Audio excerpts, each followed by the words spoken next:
और स्मरण करेंगे पंचपरमेश्वर भगवान का।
इस सदी में जो आचार्य विमल सागर महाराज का पदार्पण हुआ वो अपने में एक ही था, क्योंकि आज तक इस धरा पर दूसरे महावीर नहीं हुए, दूसरे कुंद स्वामी भी नहीं हुए।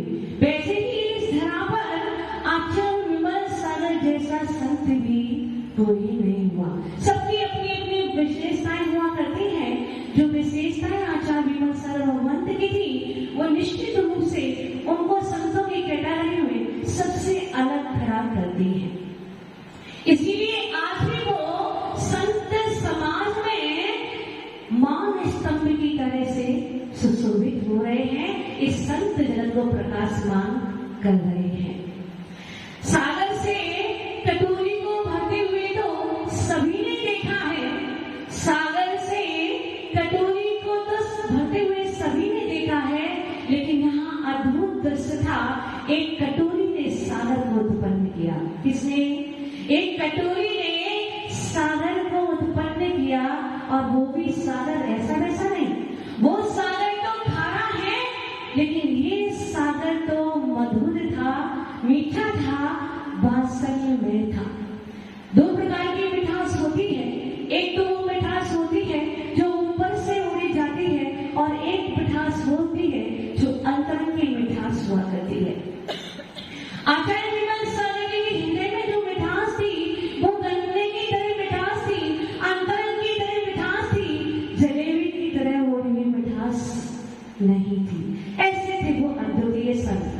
गली गली में, नगर नगर में, डगर डगर पर जब आप चले जाएंगे तो एक दो नहीं, 100-200 नहीं, हजारों लोग आपको ऐसे मिल जाएंगे जिन पर उनकी कृपा रही, जिनके आशीर्वाद से उनका जीवन परिवर्तित हो गया। ऐसे हमारे परम पूज्य आचार्य विमल सागर जी महाराज जन्म कोसमा ग्राम में हुआ। पूर्व 57 के थे। 6 माह की आयु में उनकी मां का देहावसान हो गया। तब दुर्गाबाई बुआ जी और उनके पुत्र श्रीपाल जी ने उनका लालन पोषण किया।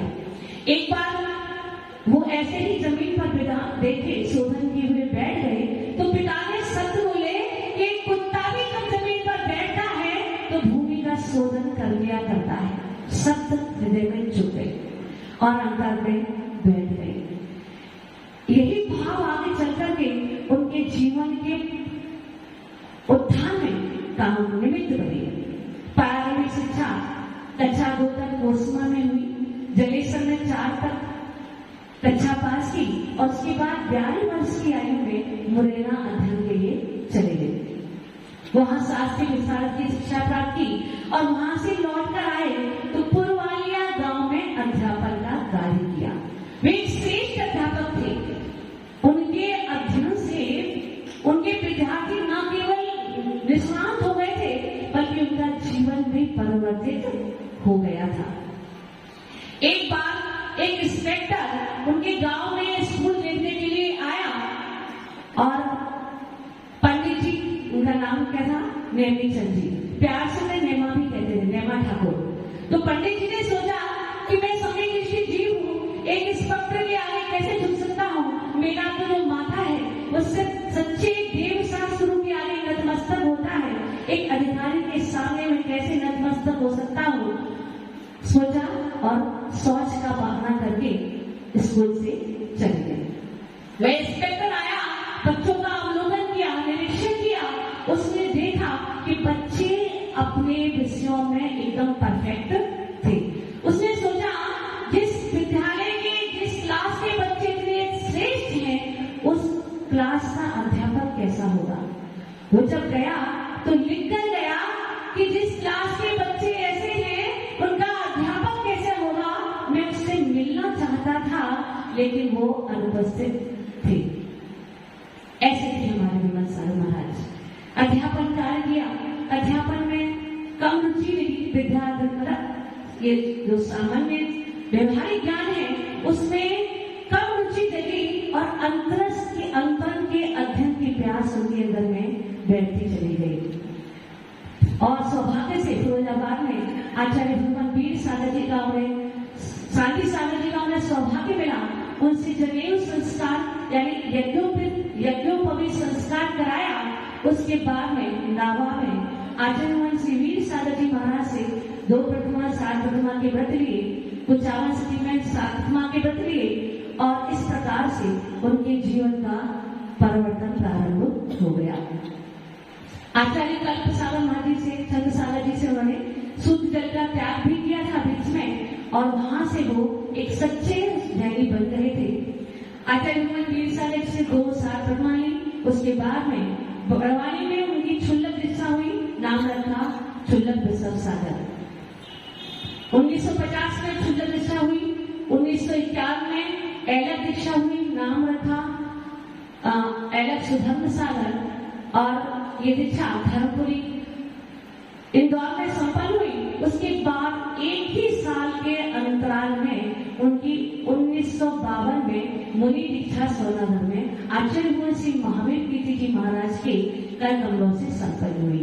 ये तीनों ही दीक्षाएं आचार्य भगवान महावीर कीर्ति जी के द्वारा संपन्न हुई। लेकिन विशेषता ये थी कि जब वो कर्म में आए थे तो उनकी मां को दोहरा हुआ था कि मुझे सोनाधर क्षेत्र की वंदना करनी है। तो गर्भावस्था में ही मां ने सोनाधर जी की वंदना की और उनका जो जन्मकुंड संस्कार हुआ वो भी सोनाधर जी में हुआ और दीक्षा का जो मुनि दीक्षा का जो संस्कार था वो भी सोनाधर जी में संपन्न हुआ। सोनाधर क्या, उन्हें तो क्षेत्रों से ही बहुत प्रेम था। 42 चतुर्मास में से उनके 22 चतुर्मास कहाँ हुए थे? क्षेत्रों पर हुए थे। सेकंड लास्ट 3 सोनाधर जी में, वहां से बिहार किया, संमेश शिखर आ गए, अंतिम 4 चतुर्मास संमेश शिखर जी में और टोटल चतुर्मास सोनाधर जी में 6 और संमेश शिखर जी में 8 चतुर्मास की। उनके पैर दाहिने पैर में पद्म चक्र था, इसीलिए उन्होंने संपूर्ण भारत की 3 बार पूरी पद यात्रा की। उनको क्षेत्रों से बहुत लगाव था, किसी भी क्षेत्र पर जाते थे तो कम से कम 3 दिन वहां पर रुकते थे। इस प्रकार क्षेत्रों पर उन्होंने बहुत सारे चतुर्मास की लगाव रहा और क्षेत्रों का नवीन क्षेत्रों के निर्माण की कम रुचि रही। लेकिन पुरानी जो जीर्ण शीर्ण थे क्षेत्र उनका उन्होंने जीर्णोद्धार खूब अच्छी तरह से किया। प्राचीन मंदिरों के निर्माण में, उनके जीर्णोद्धार में उनकी विशेष रुचि रही और उन्होंने बहुत सारे राजगृह में, एटा में, अबागढ़ में बहुत सारी जगहों पर अपने गुरु के नाम से स्वाध्याय भवन भी निर्मित किए। आचार्य भगवान को शांतिनाथ भगवान से विशेष लगाव था। उनकी पूजा करते करते ही उन्हें वैराग्य हुआ था। यद्यपि वे जब कोसमा में थे तो उनके गांव में नैनाथ भगवान की प्रतिमा थी, उसकी वो आराधना किया करते थे। लेकिन उन्होंने शांतिनाथ भगवान की पूजा ने उनके जीवन में वैराग्य का अंकुर डाला और उन्होंने संस्कृत का जो सिद्ध चक्र विधान है उसका और सहस्त्रनाम विधान का लेखन किया। संस्कृत का जो सिद्ध चक्र विधान था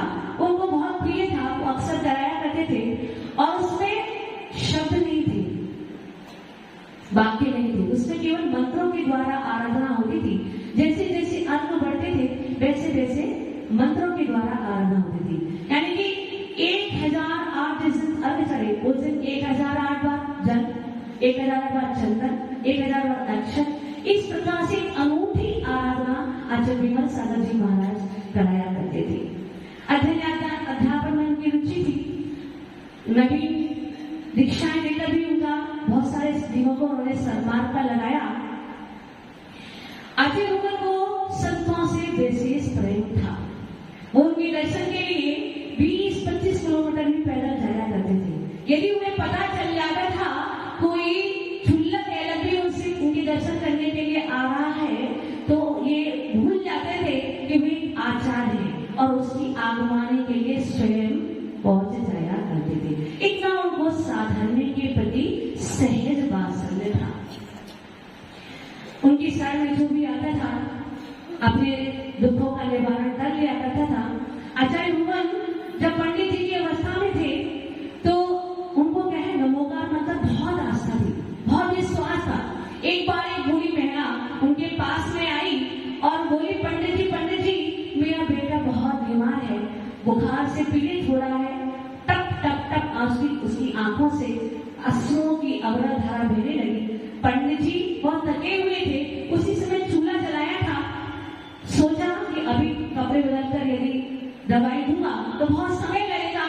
उन्होंने क्या किया, नमोकार मंत्र का स्मरण किया और चूल्हे की राख उठाकर उस बुढ़िया अम्मा को दे दी और कहा कि श्रद्धा के साथ इसे अपने बच्चे को खिला दो। और चमत्कार हो गया, वह चूल्हे की राख दवाई का काम कर गई और उसका बच्चा ठीक हो गया।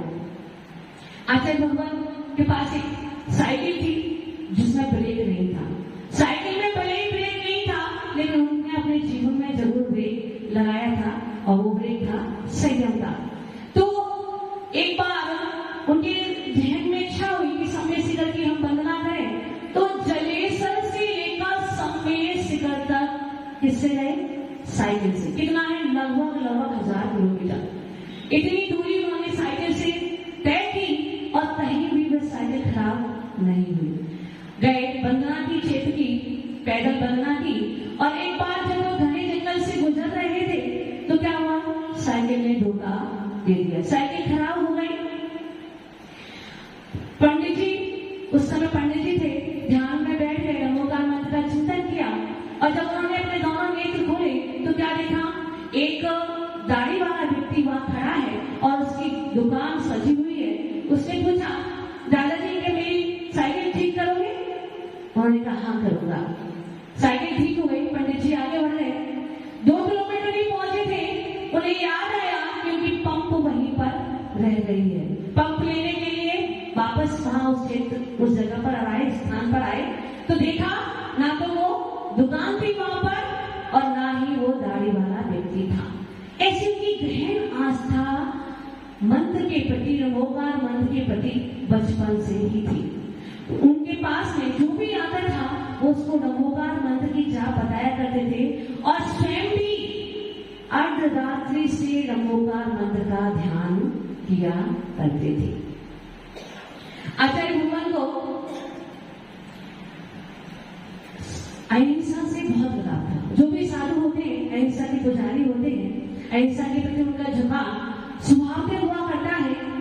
एक बार आचार्य विमल जब गुनौर में पहुंचे तो उनको वहां पता चला कि वहां विजयादशमी के दिन भैंस की बलि दी जाती है। आचार्य विमल ने जब सुना तो उनका हृदय करुणा से आप्लावित हो गया और उन्होंने अन्य जल का त्याग कर दिया। गांव में सूचना फैली, सब लोगों ने आचार्य से निवेदन किया कि आप तो आहार में उठो। ये हमारे पूर्वजों की परंपरा है, यदि कोई देवी प्रकोप हुआ तो क्या होगा। तो आचार्य भगवान ने उनको समझाया कि डरो मत, धैर्य रखो, कुछ भी नहीं होगा। यदि कोई आपदा घटित होगी तो उसकी जिम्मेदारी मेरी है। संबोधन दिया, लोगों की समझ में आया और वहां पर बलि प्रथा बंद हो गई। गुनौर को भैंस की बलि की प्रथा से मुक्त कर दिया गया। ऐसी ही घटना एक गया के पास घटित हुई। गया से 40 किलोमीटर दूर पर एक कोलुआ पहाड़ है, जहाँ पर भगवान पार्श्वनाथ की फण की प्रतिमा है और प्रतिमा बड़ी मनोहर है। वहां पर एक परंपरा थी कि रामनवमी के दिन उस पार्श्वनाथ भगवान के फण पर बकरे की बलि दी जाती थी।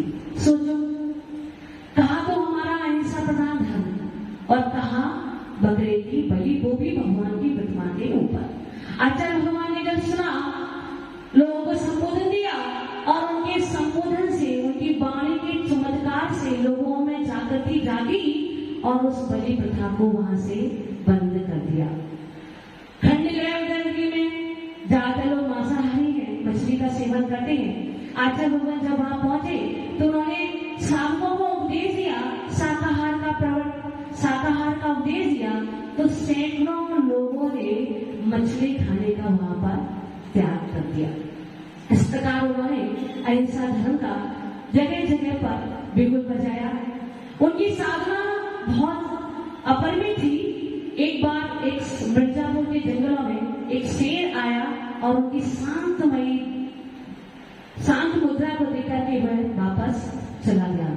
ऐसा ही एक उदाहरण आता है कि एक ऋषि आई थी, वह भी उनके दर्शन को देख करके वापस लौट गई थी।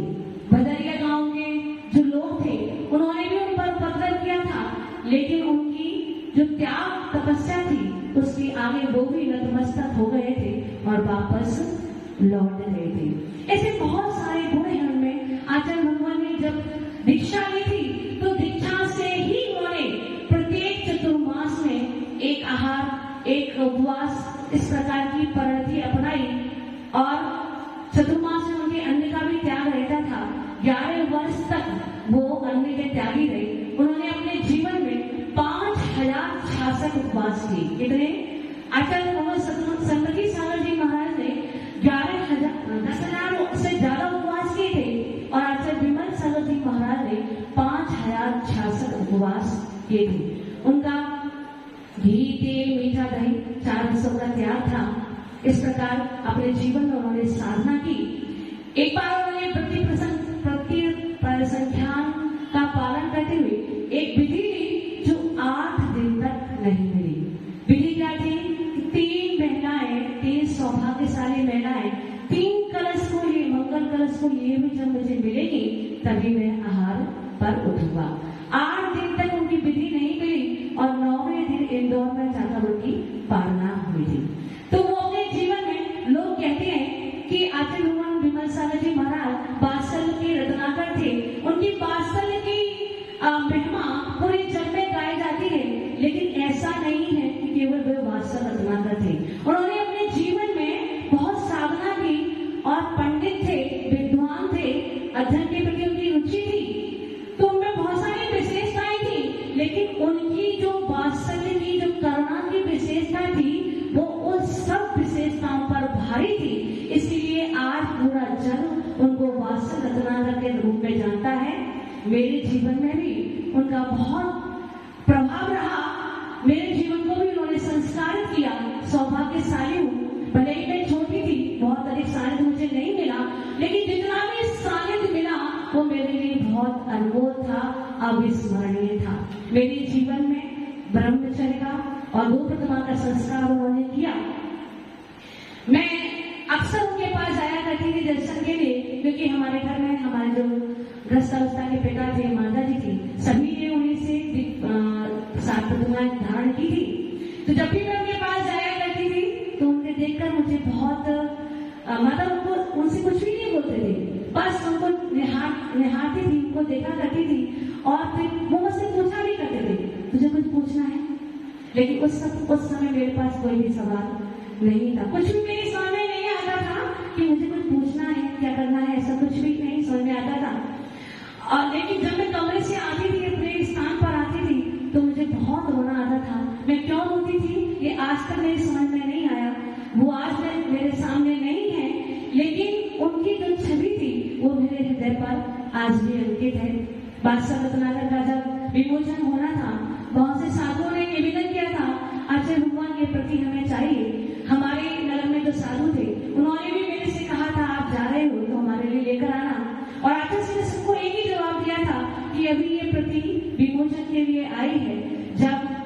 और 56 प्रतियां आ जाएंगी तो सभी साधुओं के पास पहुंचा दी जाएंगी। मेरी भी कहने की हिम्मत नहीं हुई, पर मेरे मन में उस ग्रंथ को देखकर बहुत तीव्र इच्छा थी कि ये ग्रंथ मुझे भी मिलना चाहिए थे। आचार्य ने पता नहीं क्या सोचा, मुझे बुलाया और मेरे हाथ में वो तीनों प्रति पकड़ा दी। इतना मोटा है वो वास्तव 3 खंड में है। जब मैं उस ग्रंथ को उठा करके 20 पंक्ति कोटि से 13 पंक्ति में आई तो बारे प्रसन्नता के वो ग्रंथ मुझसे उठाया भी नहीं जा रहा था। बहुत सारी स्मृतियां उनसे जुड़ी हैं। ये थोड़ा अफसोस रहता है कि यदि उस समय हम बड़े होते तो उनका बहुत अच्छे से लाभ ले पाते, लेकिन फिर भी मन में इतनी तसल्ली है कि जितना ही मिला बहुत अच्छा सानिध्य मिला। कुछ ना कुछ तो संस्कार उन्होंने मेरे जीवन पर डाले जो आज भी मेरे हृदय में अंकित हैं, मुझे आगे बढ़ाए ले जा रहे हैं। इसीलिए आज यद्यपि उनकी जयंती नहीं है, पर जिनका उपकार होता है उनके उपकार को स्मरण करना हर किसी का कर्तव्य होता है। इसीलिए आज पूज्य गुरुदेव के विषय में कुछ शब्द कहकर मैंने अपनी भावांजलि उनके चरणों में अर्पित की। पूज्य आचार्य भगवान ने सम्यक शिखर जी में 21 दिसंबर 1994 को सम्यक शिखर की अंतिम परिक्रमा की थी और 29 दिसंबर 1994 में इस जगत को छोड़कर चले गए थे। लेकिन जाने के बाद भी आज भी सैकड़ों ऐसे हृदय हैं जिनके हृदय में वो आज भी जीवंत है। और यही कारण है कि आज भी जितनी धूमधाम के साथ आचार्य विमल सागर महाराज की जयंती समाधि दिवस मनाया जाता है वह अपने आप में अभूतपूर्व है। ऐसे कर्मा के भंडारी वासवनगर आचार्य भगवान के समुचित चरणों में मेरा कोटि से नमन बंधन और यही भावना है कि हे प्रभु, हे गुरु, जो संस्कार आपने मेरे जीवन में डाले हैं वो मेरे जीवन में हमेशा रहे जब तक मुझे मुक्ति ना हो जाए। आपके चरण मेरे हृदय में विराजमान रहे और मेरा चरण आपके चरणों में झुका रहे। बोले परम आचार्य विमल सागर जी महाराज की जय।